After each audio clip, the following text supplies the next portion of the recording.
간첩의 소굴이자 빨갱이 집단의 본진이 될 것입니다. 대한민국은 자유를 잃을 것이고 정의는 조롱당하겠죠. 반갑습니다. 김영은TV입니다. 조기 대선이 시작하면서 사실상 사라졌던 이재명의 사법 리스크가 다시 수면 위로 떠올랐습니다.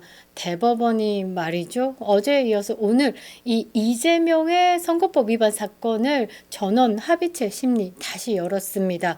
전례를 찾기 힘든 속도전을 펼쳐내고 있는데요.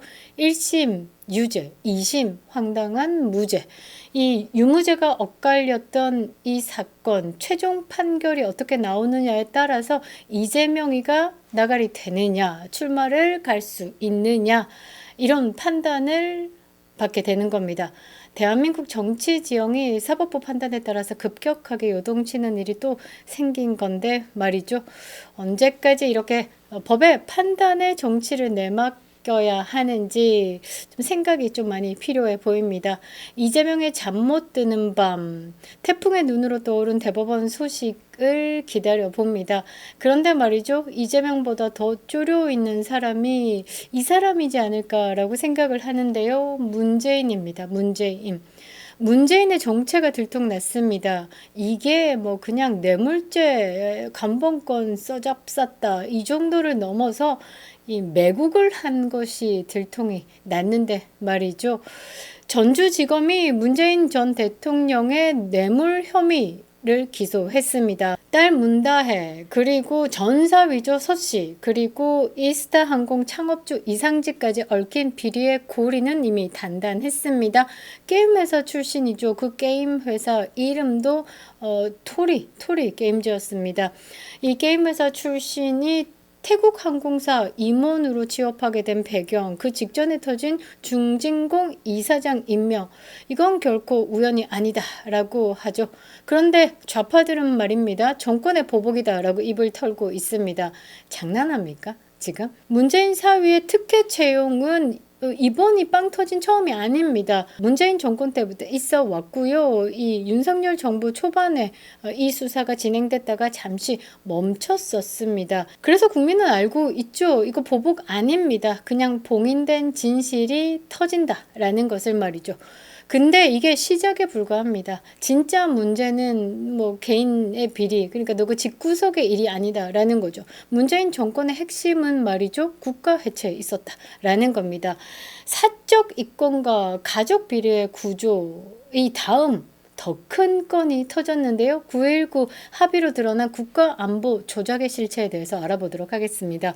문재인 이 사람 뇌물 아닙니다. 이재명의 대북 송금은 저리 가랍니다. 이완용급 매국을 해왔다라는 건데요. 역사에 남을 이름이다 라는 거죠. 영상 시작하겠습니다. 구독과 좋아요 버튼 꼭 눌러주시고요. 끝까지 시청 부탁드리겠습니다. 큰 힘이 되고 있습니다. 자, 문재인 이거는 대통령 아닙니다. 그냥 그 대통령 직으로 온갖 매간매직도 하고 할 수 있는 건 다 했다라고 보는데요. 문다혜 대통령 딸이었죠. 이 문다혜 남편 전사위 서씨는 게임 회사 토리게임즈에 다녔습니다. 해당 회사는 문재인 정부 시절에 중기부 지원 사업과 관련된 프로젝트를 다수 수주했죠. 즉 이미 가족과 정부를 둘러싼 연결고리 가동 중이었다라는 겁니다. 2018년에 이상직 전 의원이 중소벤처기업진흥공단 이사장에 임명되자, 그리고 이 전사위 서씨는 이상직이 실소유한 태국계 항공사 타이이스타젯 전무이사로 특혜 채용됩니다. 항공업 경력 제로. 그런데도 서씨가 받은 월급은요 2억 3천만 원에 달합니다. 이주비도 여기서 지원을 했고요. 정착 지원비 수천만 원도 이 타이이스타젯에서 지원을 했습니다. 부동산 매입 및 자녀 교육을 위한 청와대 행정관까지 개입이 있었다라는 사실도 드러났죠. 이게 말이죠. 정권 실세 가족이 아니고서야 가능한 일일까? 아니요. 저는 가능하지 않다라고 봅니다. 게다가 문다혜 부부가 태국에 이주한 직후에 한국 땅에 있는 부동산도 매입합니다. 국내 자산을 정리하면서 자금도 옮기고 다시 어디선가 돈을 보태서 다시 한국에 집을 또 산다라는 겁니다. 이 모든 과정에서 청와대가 조직적으로 개입했다라는 정황이 지금 검찰 수사로 드러나고 있죠. 검찰이 이를 뇌물수수다라고 표현을 하고 있지만 우리 국민들은 이렇게 말을 합니다. 문재인이 가족을 위해서 자리를 팔았고 국책기관을 사유화했다. 문다혜랑 이 서 씨는 기소유예로 빠져나갔습니다. 그런데 국민은 잊지 않는다라는 것이죠. 이것은 말이죠. 이 문재인이 대통령직에 앉아서 그 직의 힘으로 매간매직을 했다라는 겁니다. 그런데 문재인 정권의 진짜 비리는 이 집구석의 비리가 아니다라는 거죠. 그보다 훨씬 더 무겁고 치명적인 죄가 있습니다. 뭐냐? 국가 안보를 조작했다라는 겁니다.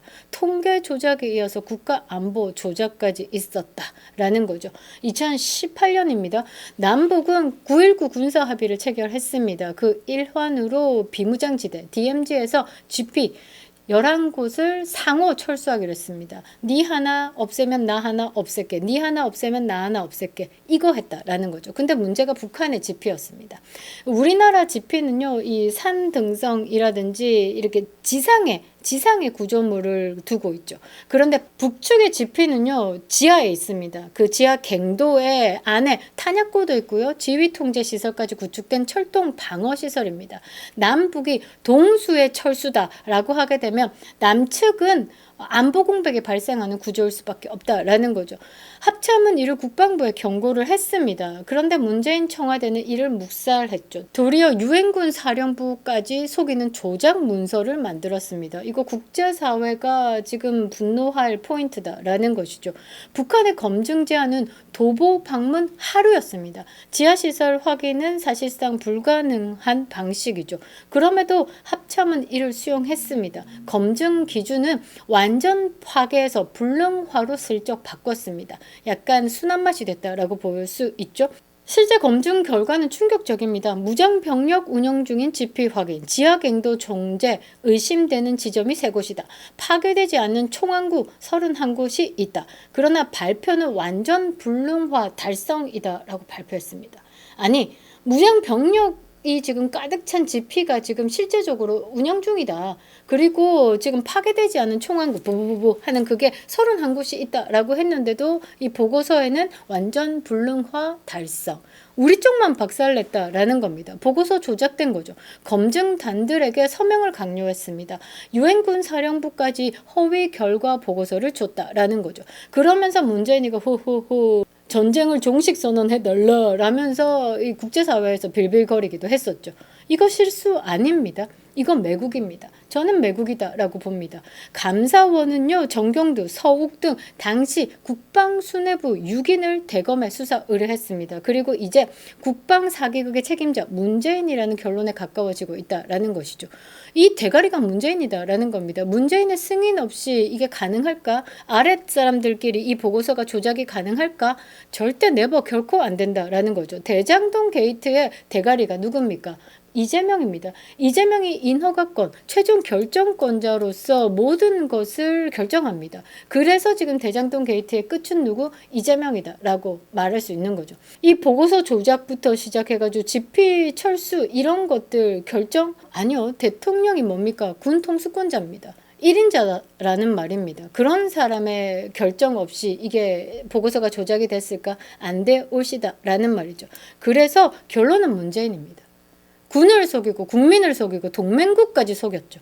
김정은한테 딸랑거리기 위해서 이 짓거리를 하는 겁니다. 이게 한나라 대통령이 할 짓이냐라고 물을 수밖에 없는 것이죠. 이번에 6.3 대선은 말이죠. 그냥 선거 아닙니다. 빨갱이와 시민의 전쟁이다라는 겁니다. 문재인의 죄는 뇌물을 넘어선 국가 안보를 팔아넘긴 거고 군을 속였고 김정은의 수하처럼 움직였습니다. 이게 대한민국 대통령이었냐고요. 북의 이익을 대변한 자입니다. 이적죄를 저지른 간첩이다라는 것이죠. 이번 대선에서 이재명을 못 끌어내리면요. 대한민국의 친중, 친북의 뿌리인 문재인 정권의 간첩 혐의 그리고 그의 부역자들에 대한 이적죄를 단죄할 기회는 사라지는 겁니다. 그래서 이재명이가 이 대법원에서 판결이 떨어질까봐 바들바들 떠는 게 이재명뿐만 아니라 양산에서 책방 할배도 떨고 있다라고 제가 도입 부분에서 말씀드린 겁니다. 6월 3일 대선에 이 우파가 승리하지 않는다라고 하면 국제사회가 경고를 했죠. 이재명이 대통령이 된다라고 하면 대한민국은 베네수엘라가 된다. 그리고 부정선거는 만연할 것이다. 대한민국은 친중, 친북, 하드코어 좌빨인 이재명이가 정권을 잡으면 대한민국은 사회주의 국가로 간다. 간첩의 소굴이자 빨갱이 집단의 본진이 될 것입니다. 대한민국은 자유를 잃을 것이고 정의는 조롱당하겠죠. 국민은 말이죠. 외눈박이들만 정상인 것처럼 강요당하는 세상에서 살게 될 겁니다. 우리는 잊으면 안 되는 겁니다. 윤석열 대통령이 지키고자 했던 자유민주주의 그 마지막 보루가 우리의 손에 달려 있습니다. 우리의 한 표가 지켜지는 것에 달려 있다라는 것이죠. 그래서 우리가 오늘도 내일도 매일 윤 어게인을 외치는 겁니다. 서초동은 말이죠. 매일매일 윤 어게인이 외쳐지고 있습니다. 자발적인 외침이죠. 우리 국민들의 처절한 외침이다 라는 겁니다. 대한민국 눈을 뜨게 해야 되는 거죠. 이재명이, 한동훈이 이런 것들, 그리고 이들과 함께 부역했던 자들, 이 나라를 거짓과 매국의 늪으로 끌고 간 자들 반드시 심판해야 되는 겁니다. 이 전쟁이 좌파 우파 싸움 아닙니다. 이 전쟁은 말이죠. 대한민국과 반대한민국의 싸움입니다. 반드시 이겨야 되는 싸움이다 라는 말이죠. 윤석열 대통령의 희생이 헛되지 않도록 오늘도 우리는 외쳐봅니다. 윤 어게인이라고 말이죠. 그립다 윤석열. 김영윤 TV였습니다.